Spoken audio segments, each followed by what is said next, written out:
As long as I'm President of the United States, Iran will never be allowed to have a nuclear weapon. Trump's Tuesday ultimatum, the second choke point nobody is warning you about. Good morning. I'm pleased to inform you the American people should be extremely grateful and happy.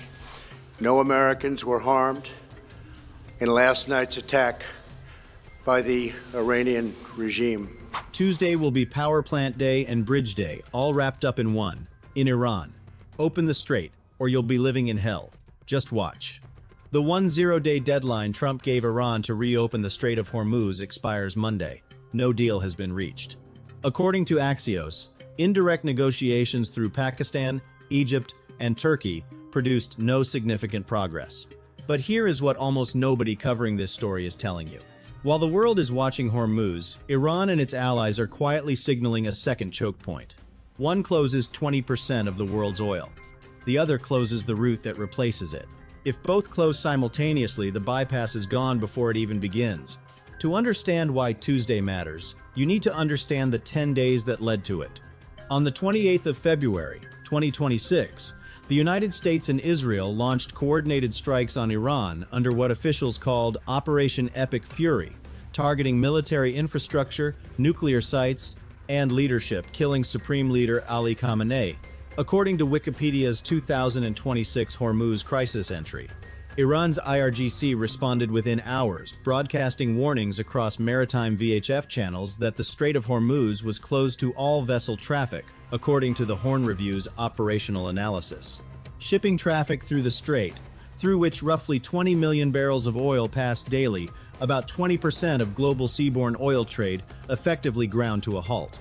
On March 26, Trump set a 10-day deadline: open the strait or face consequences. According to Fox News, he simultaneously paused attacks on Iranian energy infrastructure to allow negotiations to proceed. 3 countries carried the negotiation. According to Axios, none of them produced a breakthrough. On Saturday, April 4, Trump posted a reminder: time is running out, 48 hours before all hell will rain down on them. Then Sunday morning came the Easter post. According to Fox News, Trump also told reporters Sunday he believes a deal is still possible by Monday. That is the window. It closes tonight. When Trump says Power Plant Day, most coverage treats it as a threat about electricity. That framing is incomplete. Power plants do not just run lights. In a country like Iran, they run water pumping stations that supply drinking water to cities. They run hospital life support systems. They run oil refinery operations, the same refineries that process fuel for civilian transport. They run communications infrastructure. Historical precedent is precise on this. During Operation Desert Storm in 1991, coalition forces targeted Iraqi power infrastructure in the first 24 hours. According to subsequent UN assessments, the resulting loss of water purification capacity contributed to a public health crisis within weeks, independent of any direct strikes on civilian targets. Bridge strikes compound the problem. They do not just interrupt military logistics. They sever the routes civilians use to move, to flee, to receive aid. This is why UN human rights experts, quoted by Time magazine, warned that targeting power plants and bridges raises serious questions under international humanitarian law. That is a legal and humanitarian debate that is ongoing. Iron Report is not here to resolve it. We are here to tell you what these strikes functionally do, so you understand the scale of what Tuesday could mean. Iran's parliament speaker responded to earlier threats by warning Iran would target Gulf infrastructure and US-linked facilities in return, according to Time magazine. That exchange is the context for what happens next. Here is the story that is not getting the coverage it deserves. On Saturday, April 4, one day before Trump's Easter post, Iran's parliament speaker Mohammad Bakir Kalibaf posted a message on X. He did not threaten anything directly. He asked a question. According to The Federal, what share of global oil, LNG, wheat, rice, and fertilizer shipments transit the Bab al-Mandab Strait? Which countries account for the highest volumes? That question, coming from Iran's parliament speaker at the height of a crisis, was not curiosity. It was a signal. The Federal, the Bab al-Mandab sits at the southern tip of the Red Sea, the narrow passage between Yemen and Djibouti, connecting the Red Sea to the Gulf of Aden and the Indian Ocean. According to the U.S. Energy Information Administration, nearly 12% of all seaborne traded oil passes through this passage, approximately 9.3 million barrels per day. Free Press Journal. But the number that matters more is this.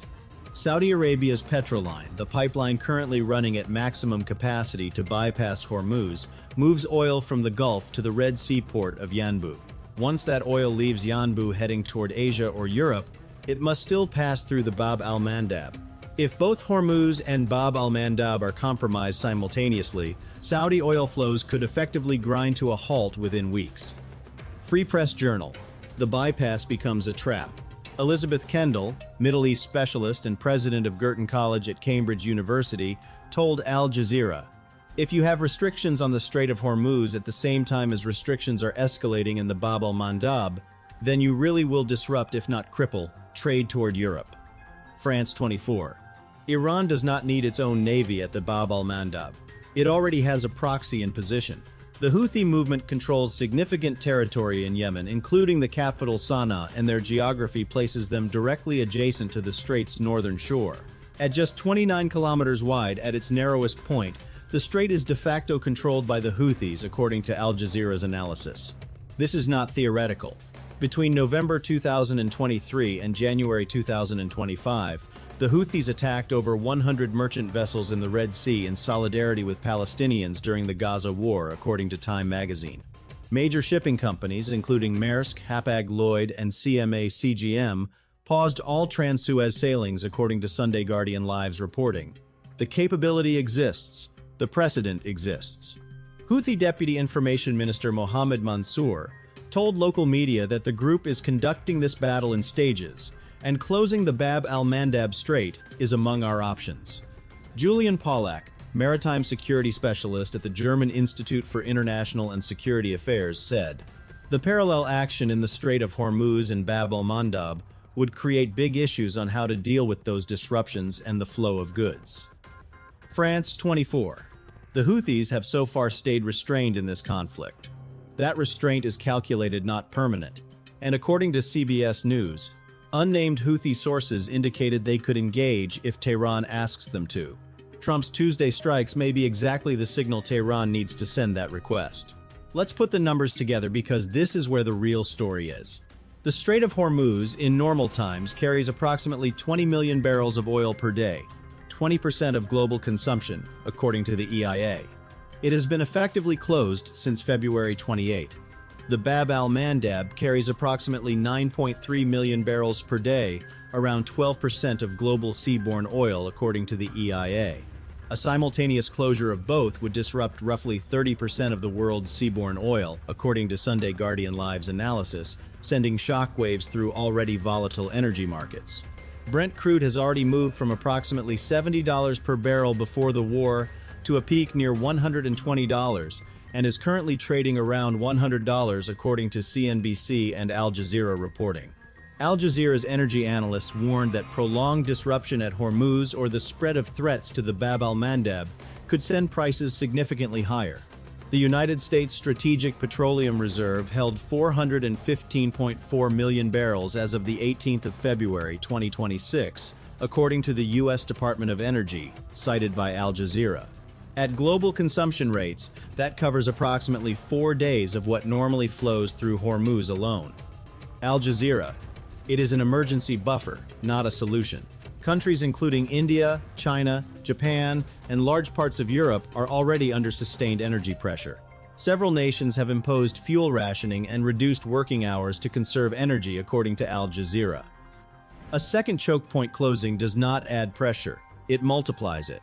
Iron Report does not predict outcomes. But based on verified reporting, here are the 3 scenarios that could unfold by Tuesday evening. Scenario 1. A deal is reached. Trump told Fox News Sunday he believes a deal is still possible by Monday.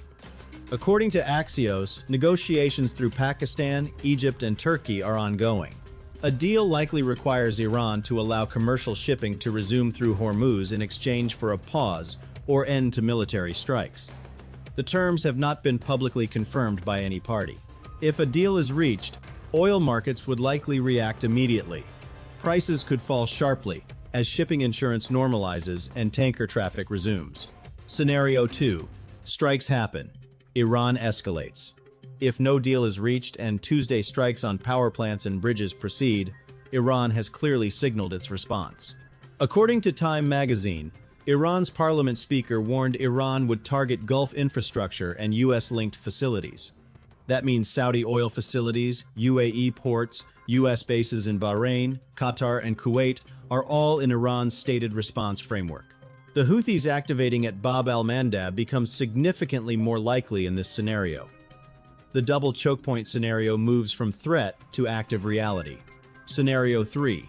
Deadline extends again. This has happened before. According to India.com, Trump previously extended an earlier Hormuz deadline, citing mediator claims of progress. The pattern-set deadline, claim progress, extend, has repeated multiple times. If Monday's White House press conference signals another extension, markets stabilize temporarily. But the underlying standoff continues, and Iran's leverage does not decrease. Here is what the verified reporting tells us. As of the 6th of April, 2026, Trump's 10-day deadline expires today. No deal has been confirmed. The White House has scheduled a press conference Monday, alongside military leadership. Indirect talks through 3 mediator countries produced no breakthrough, according to Axios. Iran has not formally closed the Bab al-Mandab. The Houthis have not launched a full maritime blockade. But the signals from both Iran's parliament speaker's public question about Bab al-Mandab volumes, the Houthi deputy minister's on-record statement that closure is among their options, the Houthi missile strikes on Israel that began March 28, form a pattern that analysts at Cambridge, the German Institute for International and Security Affairs, and maritime intelligence firms are watching carefully. If both of the Middle East's maritime choke points came under simultaneous threat, it would significantly increase constraints on oil and natural gas supplies from the region, according to CBS News. The Petroline bypass Saudi Arabia's 40-year insurance policy that is currently running near maximum capacity exits into the Red Sea, into the same waters the Houthis control. The bypass route and the Bab al-Mandab are not separate problems. They are the same problem. The world is watching Hormuz. Iron Report is watching both. This video is based on verified public reporting. Sources: Axios, Fox News, Time Magazine, Al Jazeera, CBS News, France 24, The Federal, Sunday Guardian Live, Horn Review, Wikipedia, 2026, Hormuz Crisis, U.S. Energy Information Administration, U.S. Department of Energy.